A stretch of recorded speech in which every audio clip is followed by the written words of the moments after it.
Es nuestra misión. Hacen que un parásito se adueñe de los humanos. ¿Quién narices eres? Pero poco numa. Tú matos y los mataré. Iniciar el exterminio de los parásitos. Hai guys, kembali lagi nih di channel YouTube aku. Kalian apa kabar? Semoga semuanya dalam keadaan sehat ya. Nah, di video kali ini aku mau bahas film live action yang diangkat dari anime guys. Untuk judulnya seperti biasa ya, udah aku tulis di deskripsi.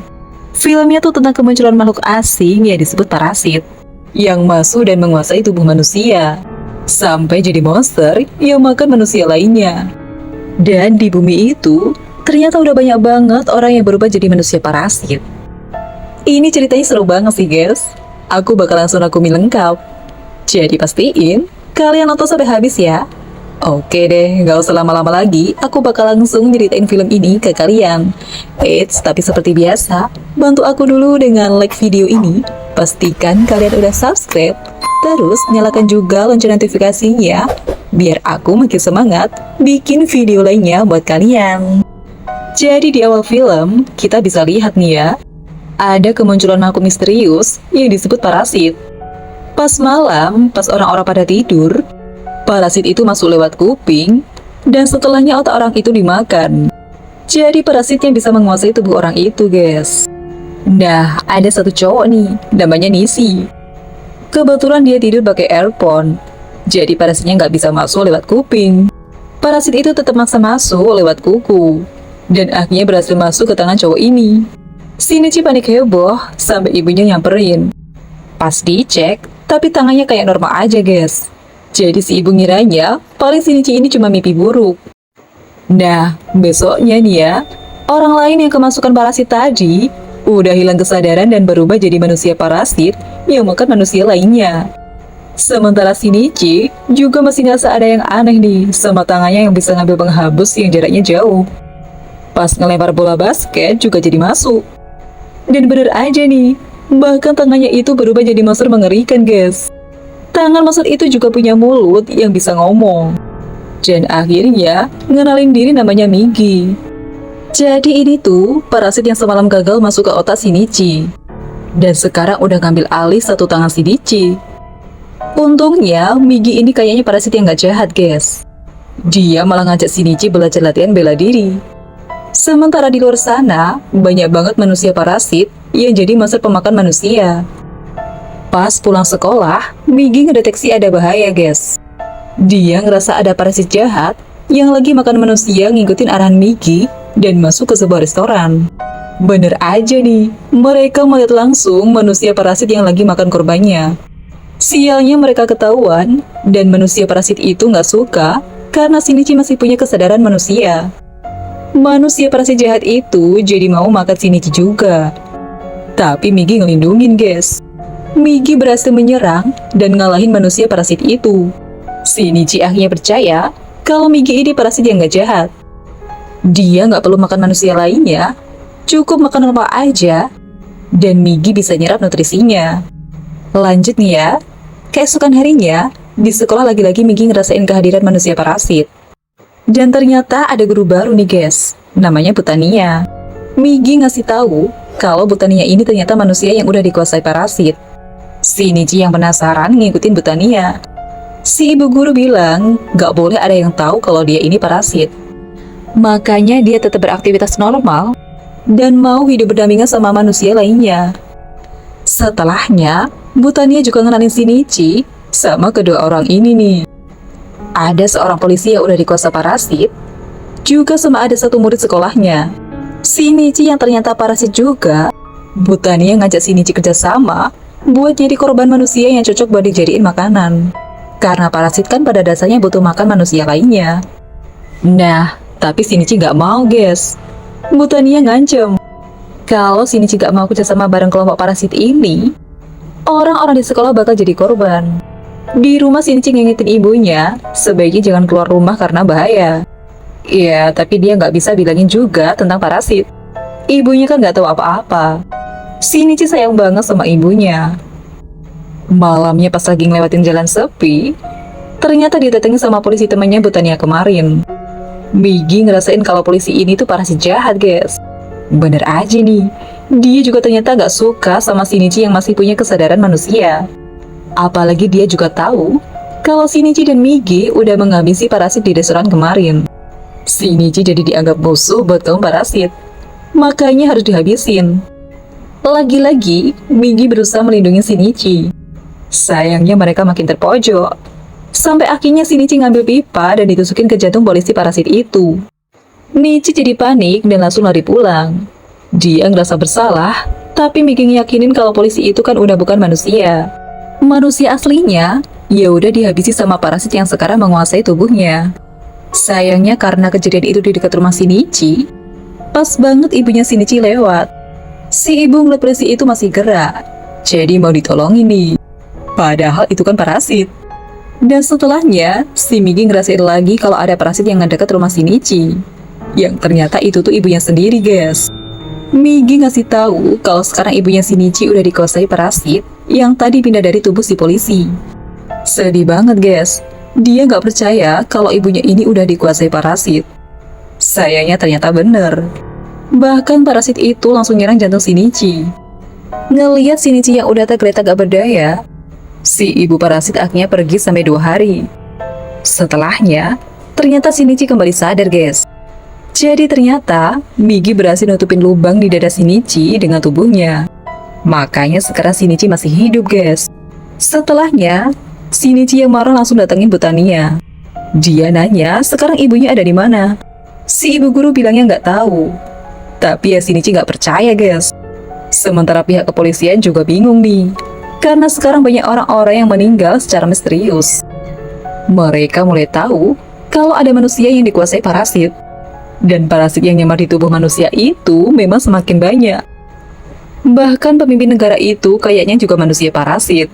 Sementara Shinichi masih penasaran, mau nyari keberadaan ibunya yang udah dikuasai parasit itu. Migi ngelarang karena itu terlalu bahaya. Soalnya, kemarin kan Migi pakai sebagian tubuhnya buat nutupin luka Shinichi. Sekarang dia jadi lemah, bahkan jadi suka ketiduran. Jadi takutnya nanti nggak bisa bantu Shinichi pas lagi diserang. Nah, pihak kepolisian yang ngelakuin penyelidikan juga akhirnya bisa ngebedain ciri manusia parasit. Ternyata kalau sehelai rambutnya dicabut, bakal berubah jadi keriting, guys. Pas banget nih ya, di sekolah itu kan ada satu murid lain yang parasit juga di kelas seni. Ada satu murid cewek yang iseng nyoba dan nyabut rambut cowok parasit itu. Dan dia berubah lah jadi keriting.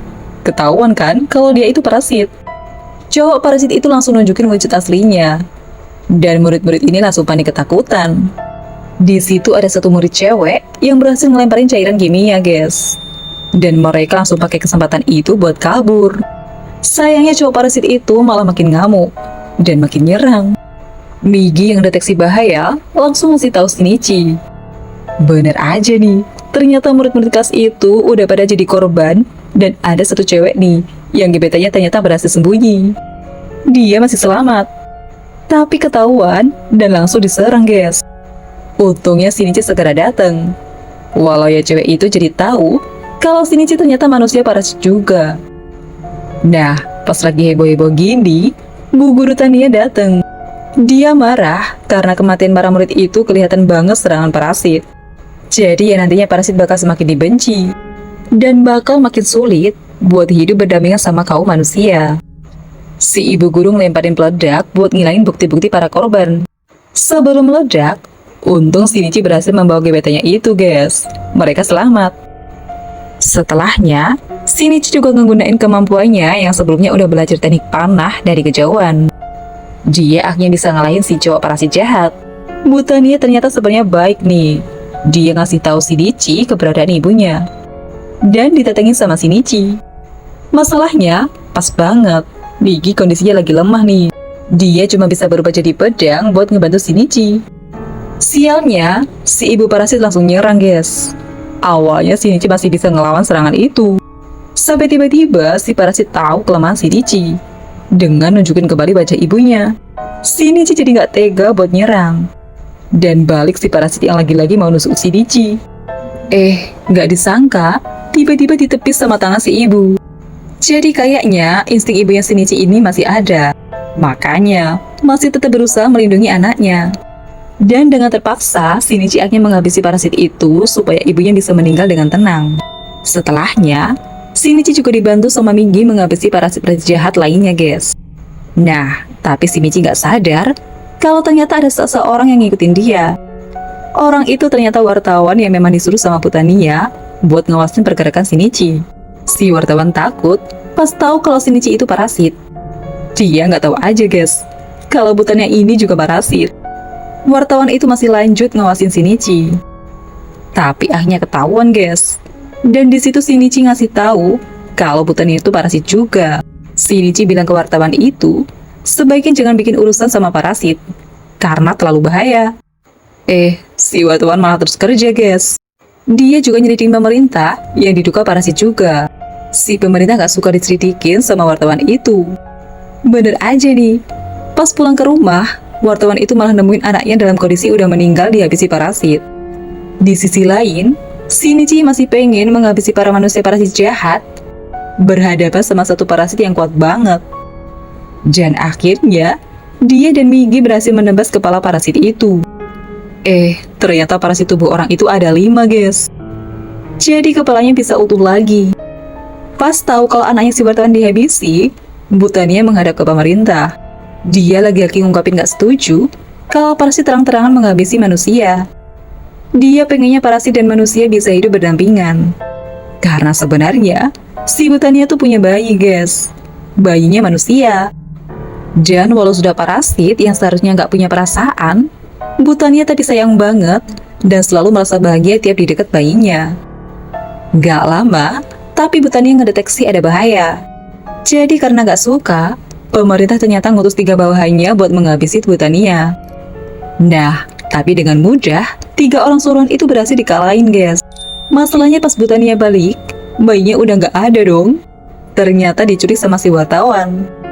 Wartawan itu ngira kalau Butania yang udah menghabisi anaknya. Di sisi lain, pihak kepolisian akhirnya tahu kalau di kantor pemerintah ada banyak manusia parasit. Setiap karyawan diperiksa satu persatu. Dan yang ketahuan manusia parasit langsung dihabisi, guys. Polisi ngiranya pasti pemimpin pemerintah itu parasit juga. Makanya ditembak. Nggak disangka si pemimpin itu manusia biasa yang memang pengen aja menguasai dunia. Sementara Butania ngejar si wartawan, mau nyelamatin bayinya. Butania udah bilang kalau bukan dia yang menghabisi anak si wartawan. Sayangnya wartawan gak percaya, guys, dan tetap mau balas dendam. Karena terpojok, Butania terpaksa menghabisi wartawan itu buat nyelamatin bayinya. Masalahnya ada banyak polisi yang berkumpul di situ. Mereka ngeliat Butania ini parasit yang menghabisi manusia lain. Makanya polisi jadi pada nyerang. Butania yang lindungi bayinya itu bahkan sampai akhirnya diserahin ke Shinichi buat dirawat. Karena dia udah gak kuat, Butania meninggal, guys. Shinichi jadi keinget ibunya. Dia akhirnya mau ngerawat bayi itu. Setelahnya, pihak kepolisian masih terus mau menghabisi parasit yang jahat. Nah, tapi semua pasukan polisi berhasil dihabisi sama satu manusia parasit yang kuat banget, guys. Yang ternyata itu 5 parasit yang ada di satu tubuh yang waktu itu sempat bertarung sama Shinichi. Bahkan, parasit jahat itu juga mau balas dendam dan menghabisi Shinichi. Migi mendeteksi kalau parasit itu terlalu kuat. Bener aja nih, mereka diserang habis-habisan dan Migi yang baik ngelepasin diri dari Shinichi buat kabur sementara. Dia yang bakal menghabisi parasit itu. Sayangnya manusia 5 parasit itu memang benar-benar kuat. Bahkan Migi diserang sampai terpotong dan jatuh. Dengan berat hati, Shinichi akhirnya pergi supaya pengorbanan Migi gak sia-sia. Shinichi sedih banget kehilangan Migi yang udah jadi sahabatnya. Shinichi yang lemah istirahat nih. Tapi tiba-tiba dia kebangun dengan mata yang muncul lagi di tangannya. Jadi karena waktu itu Migi juga nutupin dada yang bolong, jadi masih ada sisa-sisa parasit di tubuh Shinichi. Masalahnya, Migi ngasih tahu kalau si manusia 5 parasit masih berusaha ngincar Shinichi. Bener aja nih, Shinichi dikejar sampai mereka tiba di sebuah tempat pembuangan. Mereka bertarung di situ, guys. Shinichi dan Migi sebenarnya kesulitan banget. Sampai tiba-tiba si manusia 5 parasit ini malah nggak bisa ngendaliin dirinya sendiri. Karena di dalam tubuhnya ada 5 parasit. Jadi sulit dikendaliin manusia. 5 parasit itu jadi hancur sendiri, dan akhirnya bisa dikalahin sama Shinichi. Keadaan udah damai nih ya. Tapi tiba-tiba, Migi bilang kalau dia pengen ngembaliin tangan normanya Shinichi. Dia mau lepas dari Shinichi. Karena Migi takut, keberadaannya bakal bikin Shinichi kesulitan, dan bakal selalu ada dalam keadaan bahaya. Migi berterima kasih karena selama ini udah dibolehin hidup di tangan Shinichi. Dan akhirnya, Migi menghilang gitu aja guys. Tangan Shinichi kembali normal. Setelahnya, Shinichi ngejalanin hidup normal. Bahkan dia dan cewek gebetannya waktu itu, sekarang udah pacaran. Anak ibu Tania juga kondisinya sehat. Pokoknya, hidup mereka udah damai nih ya. Shinichi dan pacarnya itu lagi ngeliat romantis. Pas Shinichi ngambil minuman, ternyata pacarnya itu diculik sama seseorang. Shinichi yang lihat langsung ngejar. Dan si pencuri yang panik bikin pacarnya Shinichi jatuh. Shinichi langsung lari berusaha nangkap pacarnya itu. Tapi harusnya gagal guys. Karena ya sekarang tangannya itu cuma tangan biasa. Ajaibnya, Shinichi ternyata berhasil meraih pacarnya itu. Mereka selamat. Shinichi yakin kalau tadi itu perbuatannya Migi. Walau nggak pernah muncul lagi, Shinichi percaya kalau Migi masih ada dalam dirinya dan bakal selalu setia ngelindungin dia. Ya, filmnya selesai di situ, guys. Ngeri juga ya parasitnya. Tapi nggak nyangka deh, ada parasit baik kayak Migi yang bahkan bisa jadi bestie. Gimana? Kalian suka nggak nih sama filmnya? Berikutnya, kalian mau aku ceritain film apa lagi nih, guys? Coba tulis di komen ya. Nah, kalau kalian suka nih sama video ini, bantu aku dengan like, komen, share, dan nyalakan lonceng notifikasinya biar kalian gak ketinggalan video terbaru dari aku. Sampai jumpa di video selanjutnya. Bye-bye.